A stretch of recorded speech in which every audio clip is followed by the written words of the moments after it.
제가 지난 주일에는 한 3일 정도 감기 몸살이 걸려가지고 침대에 꼼짝없이 누워 있었습니다. 다행히 토요일 날 몸이 이제 회복이 돼가지고 설교 준비도 잘 할 수가 있게 되었습니다. 제가 오늘 설교 제목 아시겠죠?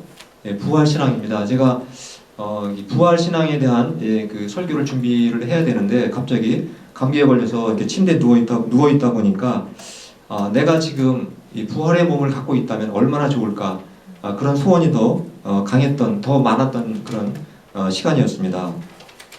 만약에 우리 모두가 지금 부활의 몸을 갖고 있다면 제일 먼저 없어지는 직업이 무엇이겠습니까? 당연히 의사가 제일 먼저 없어질 겁니다. 그리고 간호사도 없어지겠고 약사도 필요가 없어질 거고요. 또 우리 황 전도사님이 피지컬 세라피를 공부하셨는데 그 직업도 전혀 이제 필요 없는 그런 직종이 될 거라고 생각이 됩니다. 왜냐하면 부활의 몸을 우리가 입게 되면 절대로 병에 걸리지 않게 되고 또 약해지지도 않고 감기에도 걸리지 않고 늙지도 않고 영원히 건강한 몸으로 우리가 살아갈 수 있기 때문에 그렇습니다. 따라서 병 고치는 은사도 전혀 필요가 없게 되는 것입니다. 사도들이 복음을 전할 때 언제나 항상 두 가지 기독교 복음의 핵심 진리를 항상 가르쳤습니다. 그 내용을 그 내용이 바로 고린도전서 15장 3절하고 4절에 나와 있는 말씀입니다. 우리 같이 한번 읽어보도록 하겠습니다. 시작. 내가 받은 것을 먼저 너희에게 전하였노니 이는 성경대로 그리스도께서 우리 죄를 위하여 죽으시고 장사 지낸 바 되셨다가 성경대로 사흘 만에 다시 살아나사. 만약에 주변에서 여러분들에게 도대체 기독교의 핵심이 뭡니까? 기독교 복음의 핵심이 무엇입니까? 라고 질문하시면 이 성경 구절을 가지고 말씀을 하시면 되는 것입니다. 즉 기독교 복음의 핵심, 사도들이 전한 복음의 두 가지 핵심을 그림으로 한번 보여드리겠습니다. 바로 왼쪽에 나와 있듯이 아까 읽으신 것을 그림으로 표현한 것뿐입니다. 바로 십자가와 부활, 바로 이것이 기독교 복음의 핵심이라는 것입니다. 그렇다면 십자가는 무엇을 의미하겠습니까? 바로 예수님께서 우리의 죄를, 나의 죄를 위해서 대신 죽으셨다는 것을 의미하는 것입니다. 여러분, 예수님께서 십자가에서 마지막으로 죽으시기 바로 직전에 하신 말씀이 무슨 말씀인지 기억나십니까? 물론 여러 복음서마다 약간 차이가 나는데 요한복음에 기록된 말씀 중에서 가장 예수님이 마지막에 죽으시기 직전에 하신 말씀, 한번 스크린 잠깐 보시겠습니다. 바로 예수님께서 다 이루었다, 영어로 it is finished, 이렇게 말씀하시고 예수님이 십자가에서 돌아가셨습니다. 이 말씀의 뜻이 무엇이겠습니까? 예수님께서 죄를 속죄하는 일을 다 끝냈다, 다 완성했다, 그런 말씀입니다. 그리고 내가 죄인들이 갚아야 될 죄값을 내가 다 갚았다. 원래 다 이루었다는 말은 시장에서 쓰는 물건, 돈을 갚을 때 쓰는 그런 용어라고 합니다. 그런데 만약에 예수님이 부활하지 못하셨다면 예수님이 하신 이 말씀이 정말 사실인지 진짜 이루어진 것인지 우리가 어떻게 그것을 확인할 수 있고 증명할 방법이 있겠습니까? 쉽지가 않은 것입니다.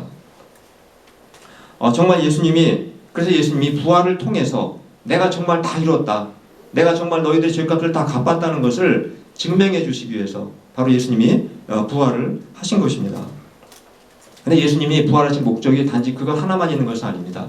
단지 내가 한 말이 진짜라는 것, 사실이라는 것을 증명하기 위해서만 부활하신 것이 아니라 바로 예수님 부활하신 이유는 바로 죄의 결과인 바로 죽음, 바로 사망을 내가 완전히 정복했다는 것을 우리에게 보여주신 것입니다. 우리가 이 세상에 살다 보면은 내가 원치 않지만 내게 원수 같은 사람들이 생기게 됩니다. 그래서 같이 사는 남편이 나에게 원수가 될 때가 있습니다. 그리고 또 같이 사는 아내가 또 원수처럼 나를 대할 때가 있습니다. 또 어떤 경우가 있습니까? 내가 사랑하는 자식이 나에게 원수가 될 때가 있습니다. 그리고 또 부모님이 큰 재산을 남기고 돌아가시게 되면 대부분 거의 예외 없이 형제들끼리 원수가 됩니다. 그리고 직장에서 정말 같이 일하던 동료도 원수가 될 때가 있습니다. 심지어 교회 안의 신자들끼리도 때로는 원수처럼 되는 경우도 가끔 우리가 볼 수가 있습니다. 그러나 진짜 원수는 따로 있습니다. 정말 우리가 미워해야 하고 우리가 정말 복수를 해야 하는 원수는 결코 사람이 아니라는 것입니다. 우리가 정말 미워해야 될 원수가 무엇인지 우리 고린도전서 15장 26절 말씀을 같이 한번 읽어보도록 하겠습니다. 시작. 맨 마지막으로 멸망받을 원수는 죽음입니다. 사람이 아니라 죽음이 우리의 최고의 원수라는 사실입니다. 그래서 우리가 예수님을 믿고 죄를 용서받았어도 내가 결국 죽음으로 끝난다면 무슨 소용이 있겠습니까? 무슨 의미가 있겠습니까? 바로 예수님의 부활은 죽음이 정복되었구나, 죽음이 정복되었다는 것을 우리에게 보여주시는 것입니다. 그래서 예수님의 그 십자가의 속죄를 믿고 구원받은 우리들도 결국 예수님처럼 언젠가 반드시 부활의 몸을 입게 될 것입니다. 그래서 우리는 구원을 받았다 이 말은 단지 내가 예수님을 믿고 구원을 용서받았다 그걸로 끝나는 것이 아닙니다. 내가 용서를 받았을 뿐만 아니라 내가 예수님처럼 나도 똑같이 부활의 몸을 입게 되는 것, 그것까지 포함해서 우리가 구원이라고 말하는 것입니다. 그런데 우리가 육체의 부활은 지금 내가 아무리 원해도 지금 우리가 경험할 수가 없습니다. 언제 우리가 육체의 부활을 경험할 수 있게 됩니까? 바로 예수님이 이 땅에 다시 재림하실 때, 그때까지 우리가 기다려야 됩니다. 그래서 혹시 이 중에 여러분 중에서 나는 빨리 부활하고 싶은데 정말 부활을 빨리 내가 경험하고 싶은데 아무리 그렇게 원하셔도 그때까지는 참으셔야 되는 것입니다. 그래서 우리가 이 예수님을 믿고 죄 사함을 받아서 구원을 받았지만 바로 마지막 부활의 날, 바로 그날이 우리의 구원이 완성되는 날입니다. 그날을 우리는 바라보면서 날마다 우리가 그날을 사모하면서 소망을 가지고 살아가는 것입니다. 이런 복음을 이 고린도 교인들이 바울을 통해서 이미 다 들었습니다. 들었는데 바로 교회 안에 거짓 교사들, 거짓 선생들이 들어와서 더 이상 부활은 없다, 부활은 거짓말이다, 이러한 거짓 진리를 가지고 고린도 교인들을 헷갈리게 만들었습니다. 그런데 이 말을 듣고 고린도 교인들이 혼란에 빠진 것입니다. 그래서 그들이 어떤 질문을 하게 됐냐면 고린도전서 15장 35절과 같이 그들이 바울에게 질문을 던지게 됩니다. 그 질문의 내용을 우리 한번 같이 읽어보도록 하겠습니다. 시작. 누가 묻기를 죽은 자들이 어떻게 다시 살아나며 어떠한 몸으로 오느냐 하리니. 우리가 교통사고나 어떤 범죄 사건이 발생하게 되면은 경찰들이 범인을 잡기 위해서 여러 가지 노력을 합니다. 특별히 증거를 찾아야 됩니다. 근데 가장 강력한 증거가 있다면 무엇이겠습니까? 범인을 잡기 위한 가장 강력한 증거. 물론 여러 가지가 있겠지만 그 중에 하나를 한번 다음 스크린 잠깐 보시겠습니다. 네, 바로 우리가 어떤 교통사고나 범죄 사건이 있을 때 가장 우리에게 그 범인을 찾기 위해서는 증인 또는 목격자가 있어야 됩니다. 영어로는 witness. 그래야만 우리가 범인을 잡기가 쉽게 됩니다. 그리고 재판할 때도 증인의 그 진술이 굉장히 중요한 역할을 하게 됩니다.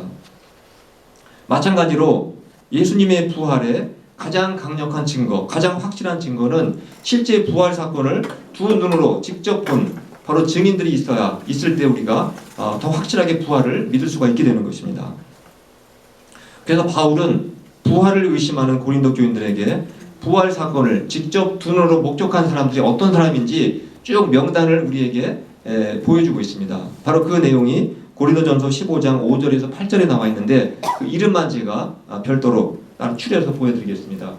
바로 예수님이 부활하신 장면을 게바, 바로 베드로가 처음으로 예수님을 보게 됩니다. 그리고 또 두 번째 누구였습니까? 12 제자들에게 예수님이 나타나셨습니다. 12 제자들이 두 눈으로 예수님의 부활을 직접 보게 됩니다. 그 다음에 500여 형제들, 예수님이 500명이 모여있는 굉장히 많은 사람들이 있는 자리에 갑자기 나타나셔서 자신이 부활했다는 것을 보여주셨습니다.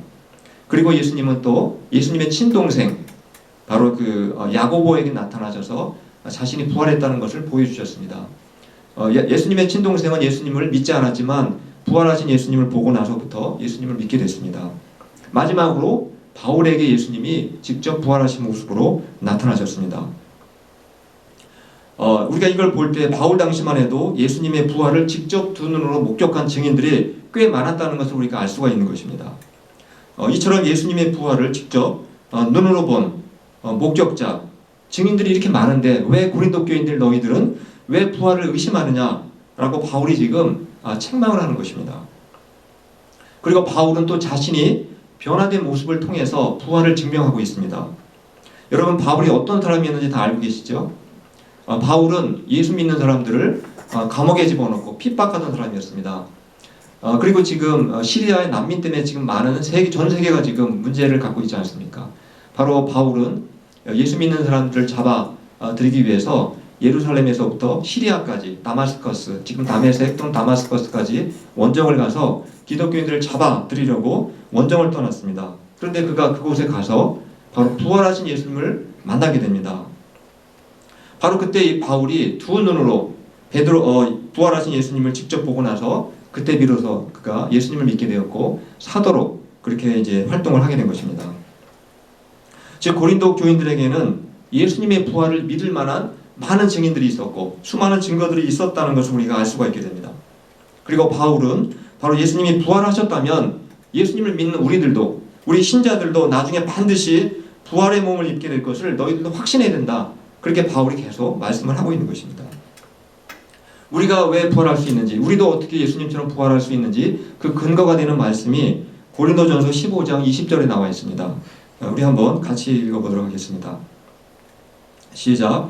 그러나 이제 그리스도께서 죽은 자 가운데서 다시 살아나사 잠자는 자들의 첫 열매가 되셨도다. 첫 열매라는 것은 바로 예수님이 샘플이 되셨다는 겁니다. 우리가 샘플 같은 거 보통 가져오지 않습니까? 그러면 실제 제품도 똑같은 겁니다.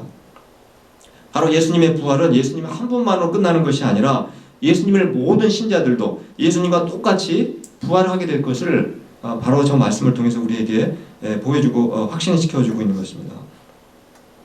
이처럼 고린도 교회 당시에는 부활을 목격한 증인들도 많았고 또 고린도 교회를 개척한 이 사도 바울 자신이 부활을 직접 목격한 사람이었습니다. 그럼에도 불구하고 이 고린도 교회 안에는 이게 부활을 의심하는 사람들이 많았다는 사실입니다. 그래서 바울이 이 부활을 의심하는 사람들을 뭐라고 부르는지 아십니까? 우리가 큐티를 아마 자세히 또 하셨으면 아셨을 텐데 바울이 뭐라고 했냐면은 너희 어리석은 자들아 이렇게 말하고 있습니다. 부활을 믿지 않는 사람을 바울이 어리석다 그렇게 얘기하고 있습니다. 그럼 우리가 한번 생각해 볼 게 있습니다. 부활을 직접 눈으로 본 그 증인들이 많았던 시절에도 고린도 교회들처럼 부활을 의심하는 사람들도 많았다면 지금 부활 사건이 있은 지 몇 년이 지났습니까? 2000년 지났습니다. 2000년이 지난 오늘날 우리는 어떻게 부활을 확신할 수 있느냐 하는 것입니다. 여러분 생각해 보신 적 있으십니까? 바울 당시에는 적어도 부활을 목격한 사람들이 몇 명 이상이었습니까? 500명이나 한 20명 정도 됐을 겁니다. 500명이 넘는 많은 사람들이 부활을 직접 목격한 사람들이 있었습니다.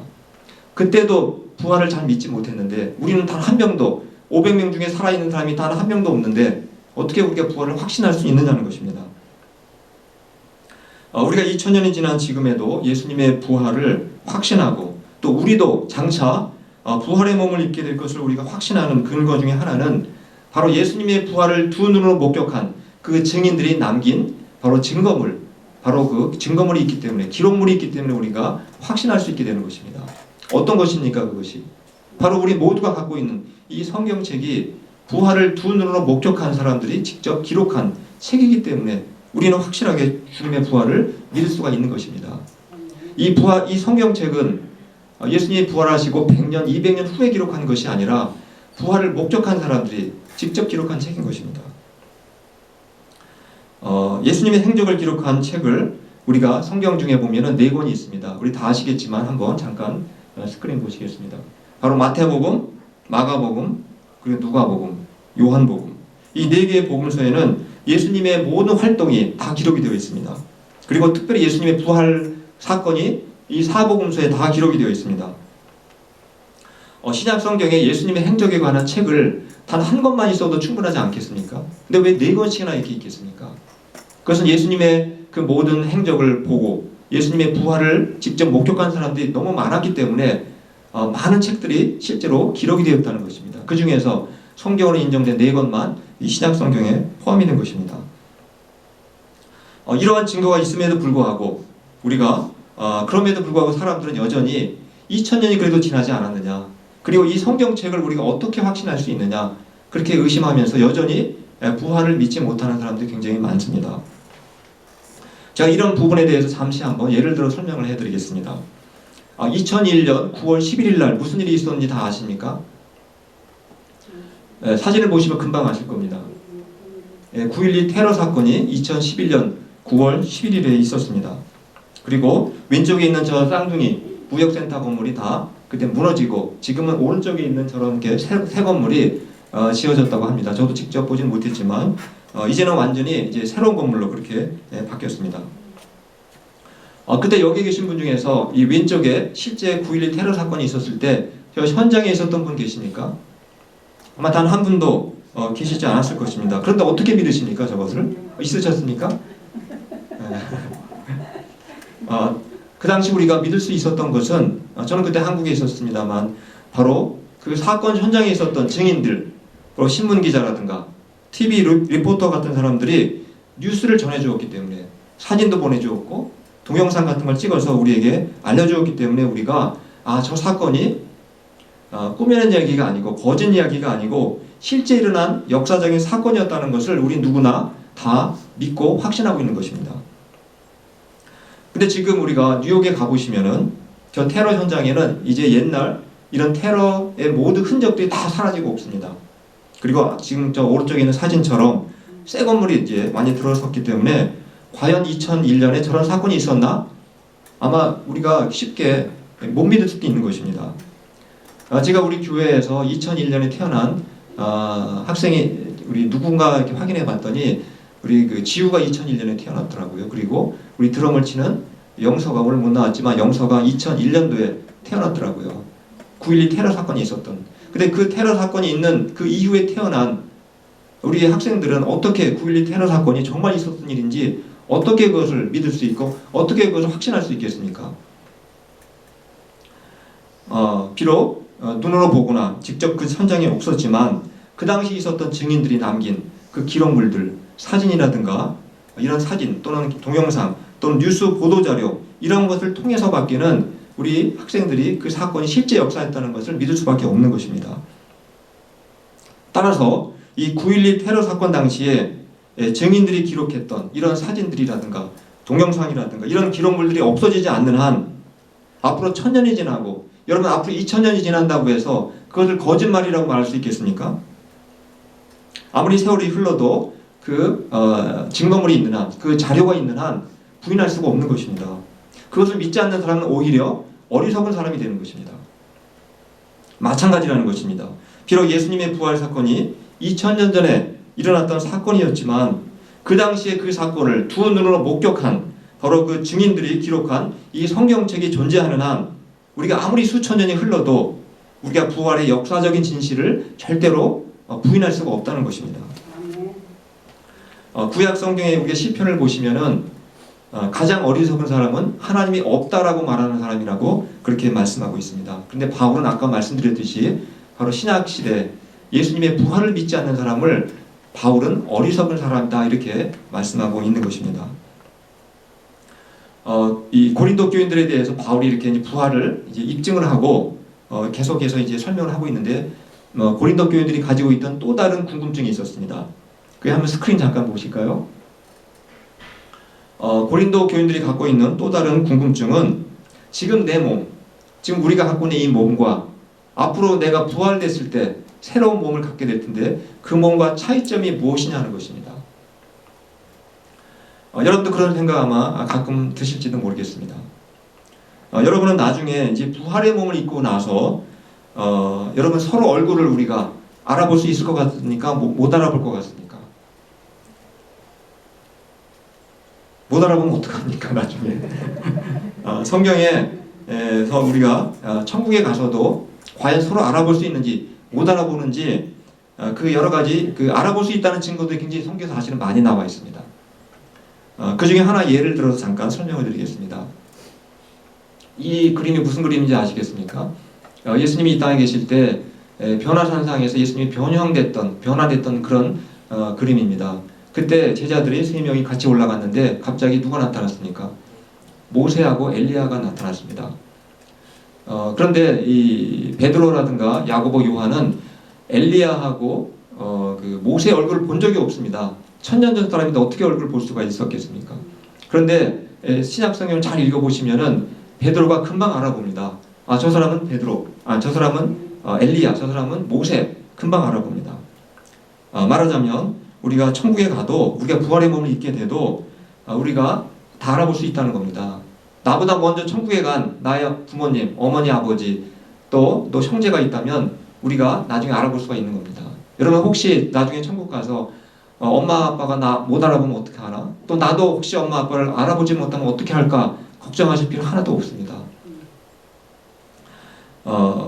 그렇다면 우리가 부활의 몸을 입게 됐을 때 여러분 한 가지 또 질문이 있습니다. 한 몇 살 때 모습으로 부활될 것 같습니까? 잘 모르겠죠. 물론 저희들이 부활을 해본 경험이 없으니까. 만약에 우리가 내가 죽을 때 모습, 그때 그 모습 그대로 부활한다면 어떻게 되겠습니까? 아마 가장 오래 산 사람이 가장 억울할 것 같습니다. 그러니까 한 30살에 죽은 사람이 가장 행복할 것 같습니다.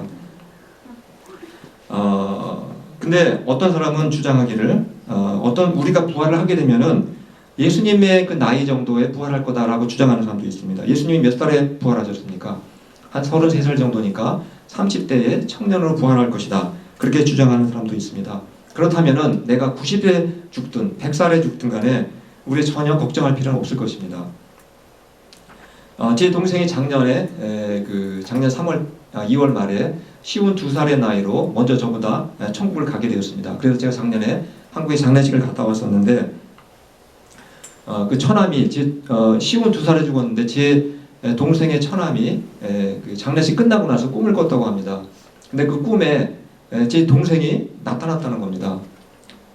그동안 장례식 때 굉장히 고생을 많이 했답니다. 그 처남이. 근데 꿈에 나타나서 처남 정말 장례식 때 고생 많이 했다고, 수고 많이 했다고 그렇게 감사 인사를 하고 그렇게 떠나더랍니다. 나타났다가.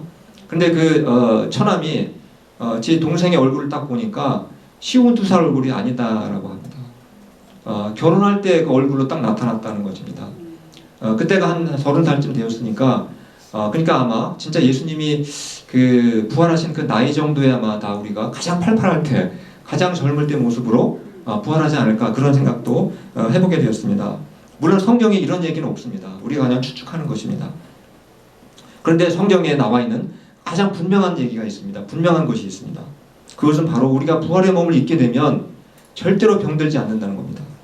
그리고 절대로 우리가 피곤하지도 않고 우리가 부활을 하게 되면 절대로 약해지지도 않고 늙지도 않고 그리고 죽음 없이 영원히 살 수 있다는 것. 이것은 성경에 기록되어 있는 분명한 진리요 사실이라는 것입니다.